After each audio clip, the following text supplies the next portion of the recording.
Hey, good morning, good morning, good morning. Thank you for joining me today, and for those joining us on social media and that are watching the stream on Mayor Johnson SAV or City of Savannah, we're inviting you to if you have questions that you'd like to ask this morning, feel free to put those comments in the Facebook chat or Instagram, and we will field those after our media partners. First of all, I'm happy to report that this morning the city staff lifted the ball advisory for residents near 2729 Ageechee Road yesterday. This was a precautionary ball advisory which was issued Friday night for approximately 25 homes along Ageechee near Dawes Avenue due to a water main break. As always, I'm grateful to the City of Savannah's water resources staff for their quick work and for keeping our water customers safe. It's all about safety for us. This Thursday, your City Council will hold our second regular meeting in March. We will start the day with an 11 a.m. workshop. City staff will present our initial updates about the special purpose local option sales tax and an update on Evergreen Cemetery to council. At 2:00 p.m. we will hold our regular meeting, working through a 43-item agenda. First of all, we'll start with a special presentation for the 2025 SIAC Championship basketball team, the Savannah State Tigers. And as an alum, I am excited to have them with us and to celebrate this great achievement for Savannah's basketball team, collegiate basketball team. So you got Savannah High winning the state. We have Savannah State winning the SIAC. So I'm feeling pretty championship right about now. We look forward to an appearance from the team and to celebrate Savannah State's second SIAC basketball championship since rejoining the conference in 2019. We'll also have a special proclamation celebrating the 100th anniversary of the Bird Cookie Company, which is a Savannah institution. And I didn't say it, but you know, I'm hoping that there'll be some samples just to make sure that it has the same quality that they've had 100 years ago. And lastly, we'll have an appearance from the Savannah Music Festival to announce the 2025 festival. And we look forward to another great festival season and seeing our good friends with the Savannah Music Festival on Thursday. Into the business of the day, we have 6 alcohol license hearings.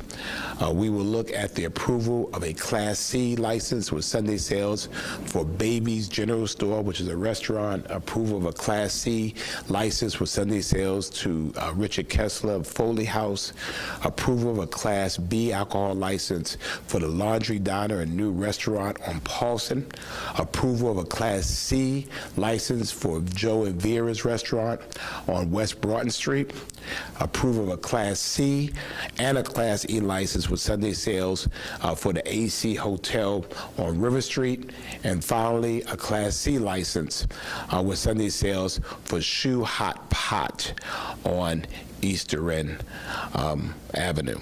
Under zoning, we have 2 separate hearings for the same petitioner. The first will be to amend the future land use map at 1425 West Gwinnett Street, and the second one will be used to amend the future land use map at 1421 West Gwinnett Street. Both requests are being made under a proposal to convert an existing duplex into a neighborhood scale multi-tenant commercial structure. Following those hearings, we'll have first readings of proposed amendments. We have second readings of zoning text amendments, which I'm excited about, which will support more affordable housing in Savannah through an affordable housing density bonus program. I've said time and time before that we're only going to achieve affordability through density. We have to be able to go up. And so this proposed text amendment aims to establish a density bonus program that encourages affordable housing in traditional zoning neighborhoods. Council will take up 8 purchasing items that will include contracts for landscaping services, X-ray systems for our police department, a contract for HVAC maintenance and of our water treatment facilities, a contract for software for our water supply and treatment facilities, and a contract for replacement computers and software for city staff. Finally, City Council will take up a number of airport commission items as we continue to fuel the greatest airport in the nation. Certainly the traveler's choice, and a couple of settlements from the city attorney. To find the full agenda for Thursday's meeting, you can go to savannahga.gov, savannahga.gov, and you can watch the meetings on the city's official Facebook page or official YouTube channel. You could also see it streamed live at savannahga.gov. And of course, we love to have folks in council with us, so you're always welcome to be with us. We're in the Board of Education's meeting room located at the Whitney Administrative Complex at 2 Laura Drive. Last summer, as I have said previously, we rolled out our top 10 most wanted list. And I've made it clear that Savannah will be a safe, environmentally healthy, and economically thriving community for all of its citizens.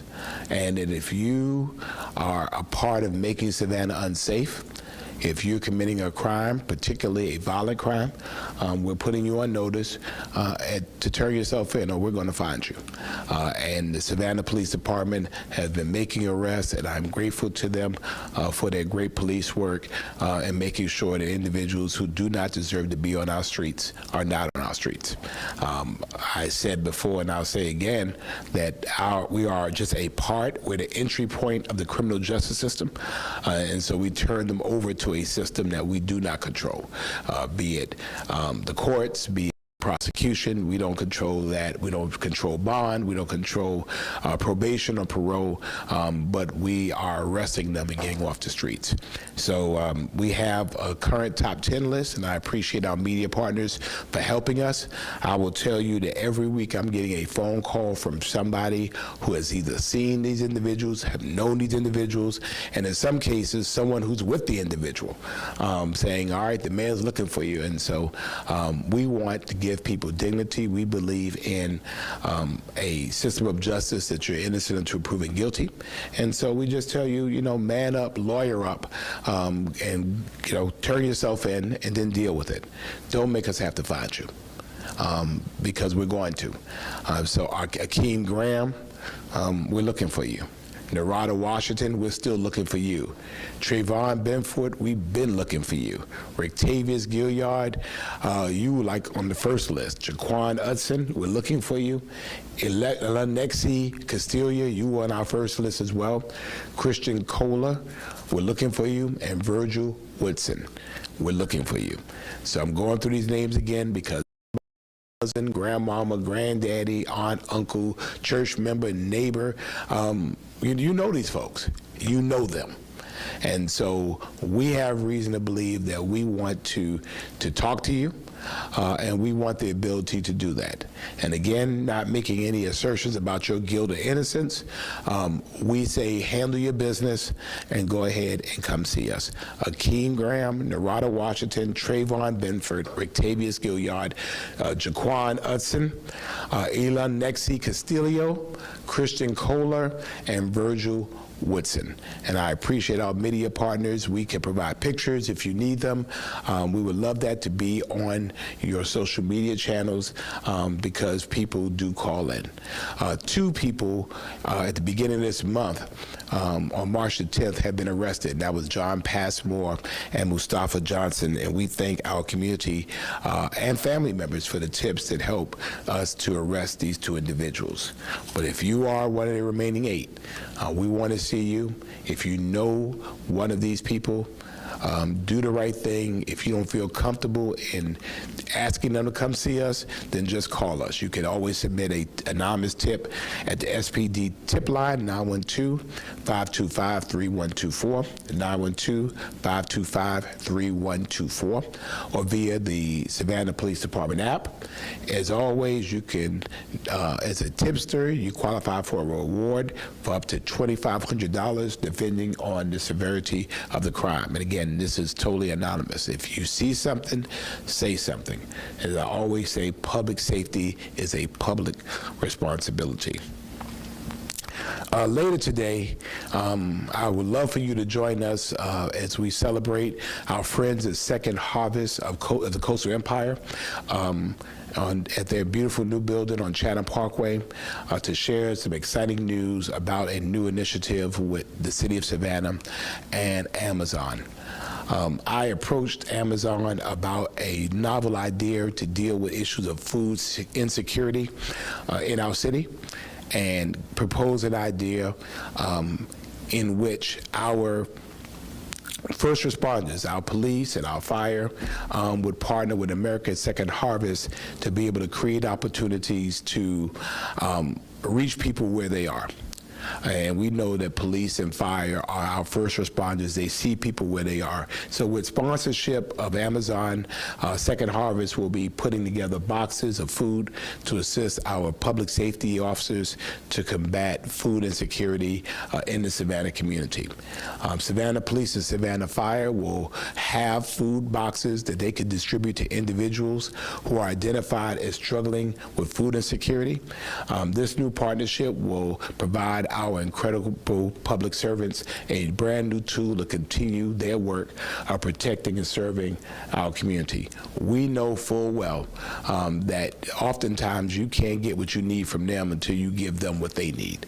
And so if you're hungry, the last thing you're worrying about is talking to the police and to the firefighters. So we believe in meeting people where they are and addressing these challenges head on. We believe in leading with compassion, and we appreciate our partners at Amazon, particularly because it was just a wild idea I had, and they were like, okay. And so I appreciate them. They'll be here today, and Second Harvest for investing in that mission, and we would love to have you all to be able to highlight that. We will be getting together at 2:30 p.m. today to celebrate this new initiative. I also want to invite everyone on April the 1st, and this is no April Fool, to cut the ribbon at noon on a brand new splash pad. And so for those of you like Ricardo who follows these types of things, I'm usually the first person to walk through a new splash pad. I'm not scared, and I will do it. And so through our Recreation Reimagined initiative, the city, we really spent the last few years restoring and upgrading and building out our new recreation spaces citywide. And so we've invested over $4 million in recreation spaces, and we're only getting started. Savannah will be a safe place to live, work, and play. And so we invite everyone to come out and join us as we celebrate the latest addition to our water features just in time for the hot weather. This new splash pad has several new components and features.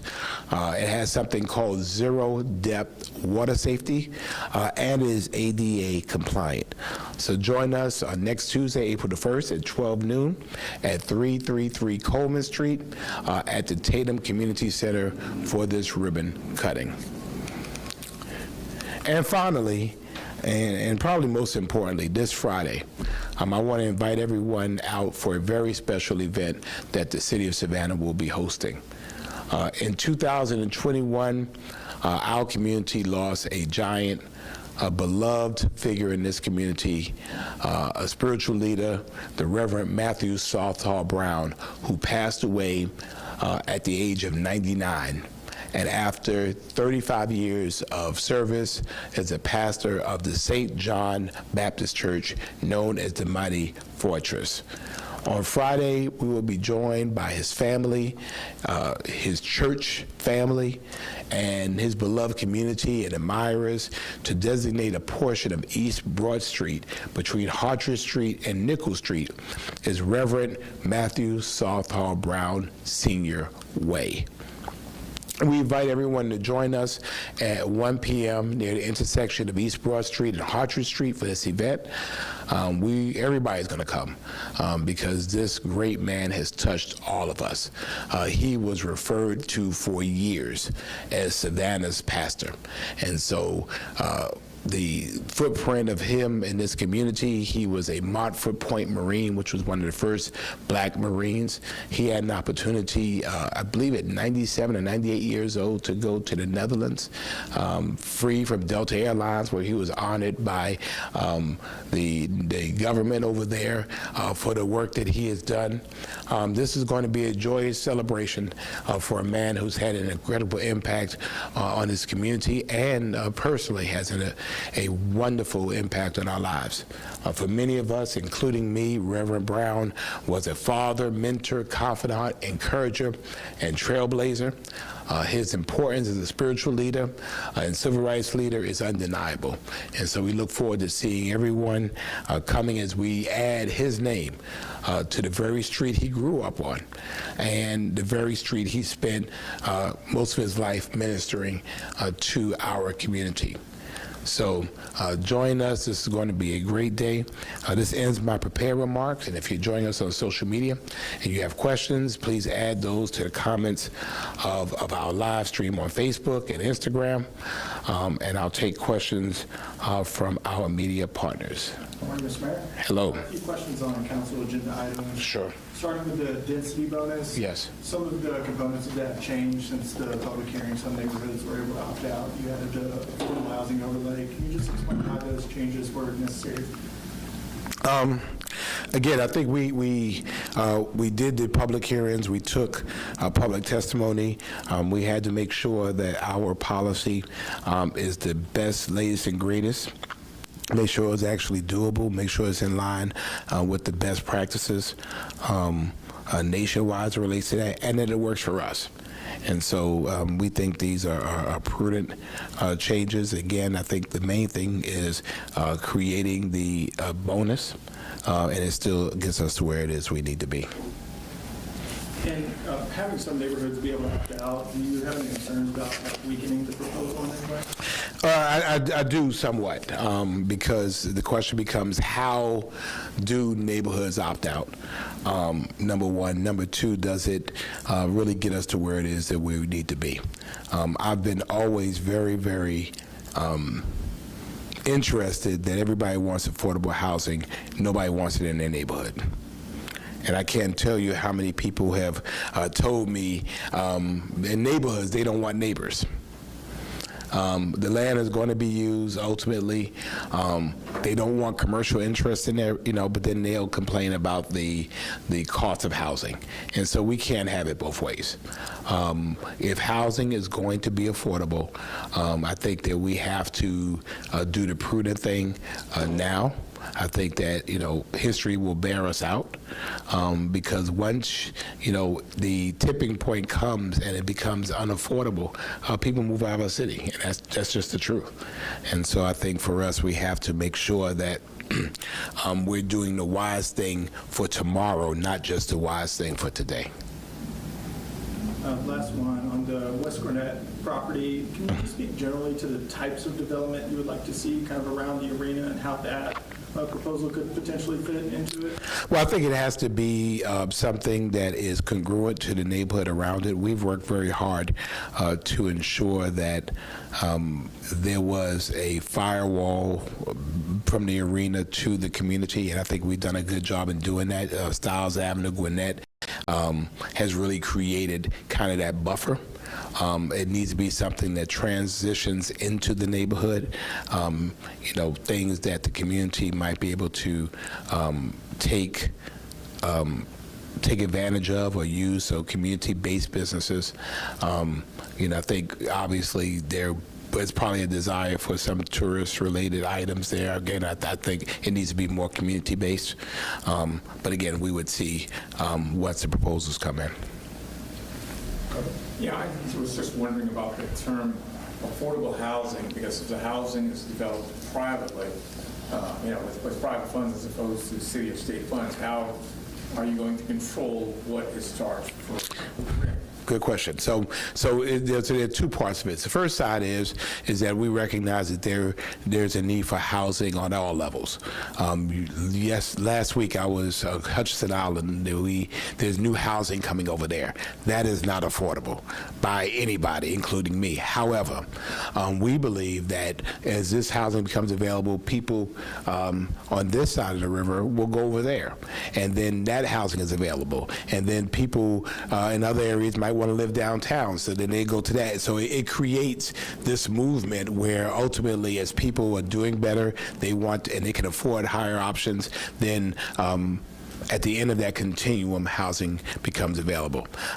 We believe that housing in neighborhoods particularly are often controlled by market, and we believe that affordability is achieved there. But in this case, we're really talking about the availability of housing, which helps create some affordability. Once again, price is controlled by the market. It is controlled by market.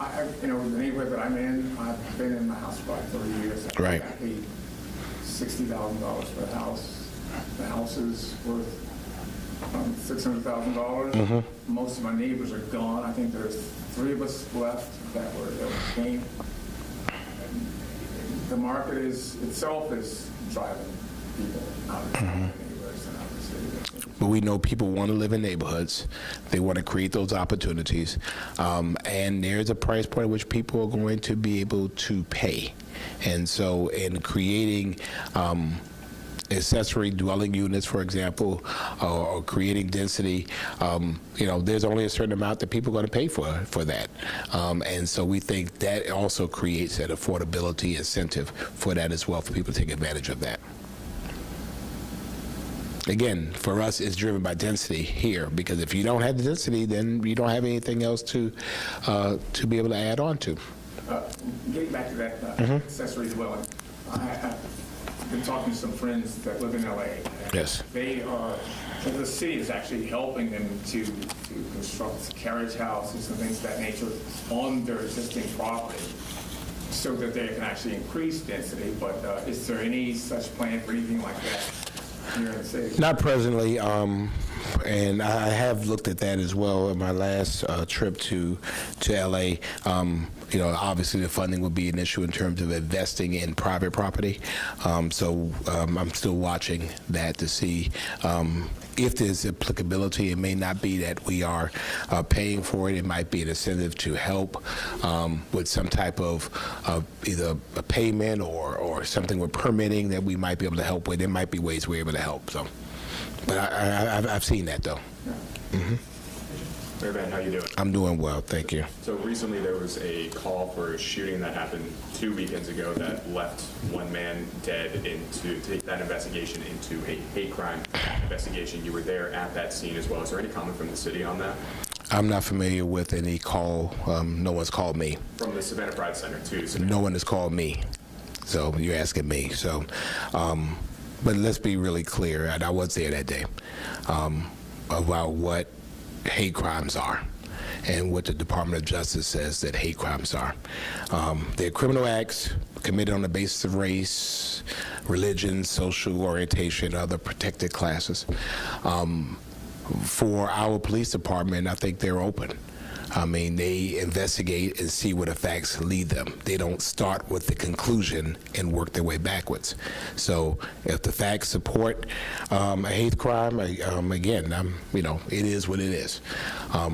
From me being there that day, from the witness testimony that I heard that day, and for what I understand from the police department at this point, the facts do not support there being hate crime charges. However, if there is evidence that comes up, I think we will not hesitate.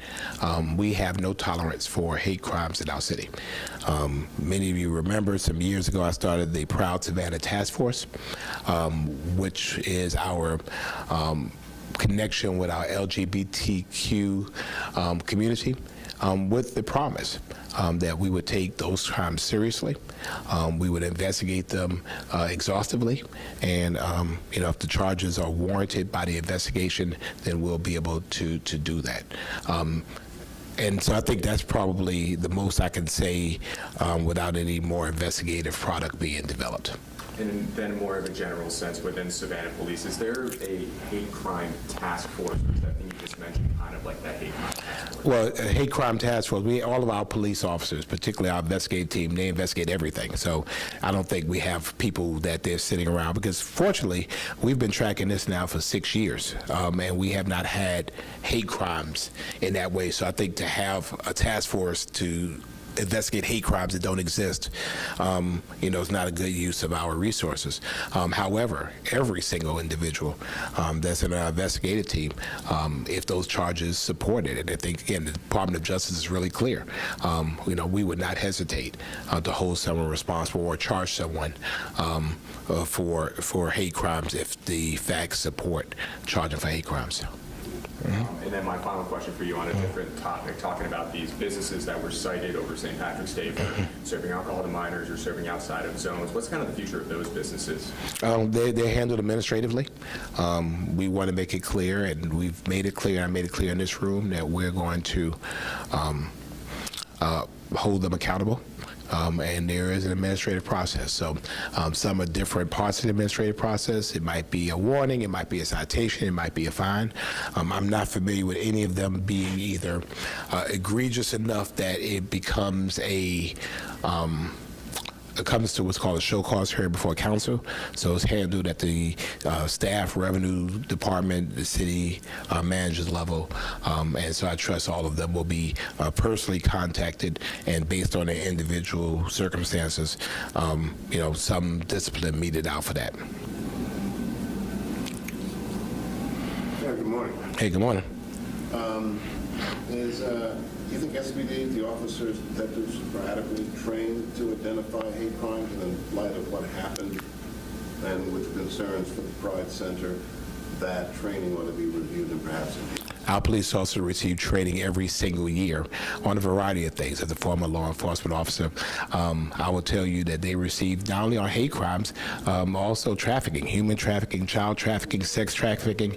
I think this is a continuing part of the training for a CALEA and state accredited department. The Savannah Police Department has the highest levels of accreditation that requires continuous training of our officers in service and otherwise on these types of issues. So I'm confident in their ability to be able to identify elements of a crime and charge appropriately. So you don't think there's a need to maybe review it and look at Our officers every single year receive training. They're required to have training every single year, a certain number of hours. I believe it was 20 or 40. It's 40, 20? 20 mandated by law, but again, as an accredited police department, our officers, our detectives often have way more than that to include in services, and so I'm confident in their ability to be able to adequately sort it. I think very clearly, if the question is, and I'll just use the Department of Justice's definition, a criminal act, was the act criminal, yes or no? 2, was it based on the basis of race, yes or no? Religion, yes or no? Sexual orientation? So it might be race involved, it doesn't make it a hate crime. It might be sexual orientation involved. It might involve a gay person, but was it committed on the basis of the person being gay? That is the difference. So, I mean, although, we obviously, we hate the tragedy that occurred, And obviously, the Pride Center should rightfully advocate on the basis of individuals they know and they care about. The city of Savannah has taken the historic steps of really engaging with our LGBTQ community through our Savannah Proud Task Force. At the end of the day, we're going to follow the law. And so, that is how that what protects us, and that's by the method by which we should conduct ourselves. A couple other questions. Sure. I'd like to ask. How has the Guns and Cars ordinance helped to enhance public safety and reduce gun crimes in the city of Savannah? As it comes over, I'm clear. I'm not sure as much. I'm not sure of what. I have not received an update lately of where we are on this. I know there have been some citations. I know our numbers have not gone down dramatically, but as we know, with laws and things such as that it sometimes takes time for it to to reduce. So there's an education component, which people know that it can happen, and then of course, time for it to kind of catch on. I found it interesting that the city of Savannah, as though we have an ordinance, the state was also considering the same ordinance as a state law. And so I think that is proof positive that other cities in Georgia are dealing with some of the same issues. The state is also considering passing a bill that would prevent the city of Savannah's Guns and Cars ordinance. How concerned are you about that? I let the state be the state and do the state. You're talking about Senate Bill 163? Yeah, I mean, again, I haven't weighed in on the state bill to expand our ordinance statewide, and I'm not commenting on SB 163. I think I've learned that these things have an ebb and flow. They move through committee, they tweak and they make changes and things. So I think for me to weigh in is really premature at this point. If it were to pass, would the city of Savannah obey the state law and eliminate the Guns and Cars ordinance? Again, the city will do what we need to do to protect our citizens. The city will do what it takes to protect our citizens. The city will do what it takes as necessary to protect the citizens. The city will do what's necessary to protect our citizens. Our city will do what is necessary to protect our citizens. We will wait. If it becomes law, then we'll address it at that time. Right now, it's not law. We have an ordinance that's in effect, passed by Savannah City Council, that individuals are required to be able to lock their vehicles when they have firearms and secure their vehicles. But you're confident that the ordinance is effective? I'm confident that it is our attempt to be able to address what is an issue here in the city. That we had over 200 guns stolen from cars that are not locked. Those guns are now making their way not only in Savannah, but also around the country in illegal acts.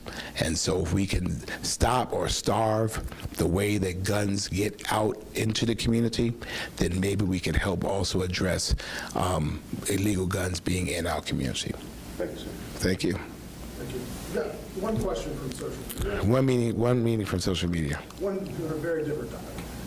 Oh, my. I was asking for your thoughts on the current proposal to essentially abolish the Department of Education and return education legislation to the states, and of course, how that would affect the state. So let me give some qualifiers first. First qualifier is that the city of Savannah has no jurisdiction over public education. That is handled by the Savannah Chatham Board for Public Education. They are an elected board. And so as a state entity, they're able to address issues of education. Personally, I hate it. I hope that's very clear. I'm a product of public education. When you have 50 states and you don't have some type of convening entity to make sure that we have a standard across the nation, then you have 50 different levels of education. That is bad for our country.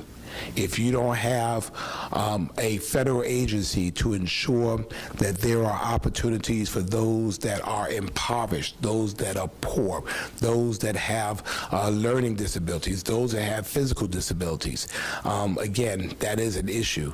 If you don't have training standards for teachers, that is an issue.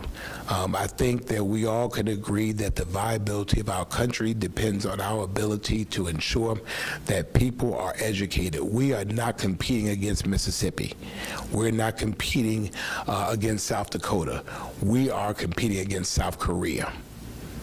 And the fact is that, you know, sophisticated nations around the world have unified education systems. And I just think that although this is a distraction for other things, I believe, I'm very, very concerned about the viability of public education nationwide if we're not able to have a standard. You know, when we talk about what the national average is and we're able to have a way that that's reported, it's very, very difficult if everybody's doing their own thing. Back to your question earlier about hate crimes. If you don't have a national standard, the Department of Justice requires us, the FBI requires us to report because you're able to determine nationally what the standards are, what the trends are, if they're happening in other areas as opposed to this. If you don't have a national standard, everybody's doing their own thing. And so to me, that's bad. You're taking the United out of the United States of America. Anybody else? All right, well, thank you. A beautiful day in the world's greatest city. A lot of folks here. Weather is going to be phenomenal. We hope people will take advantage of it. Go ahead and take your Claritin because all of this stuff is out there. Just go ahead and take it now. This is from the mayor. Go ahead and take the stuff that you need to make you okay because there'll be some runny noses and a lot of red eyes. Thank you all so much. God bless. Be Savannah strong.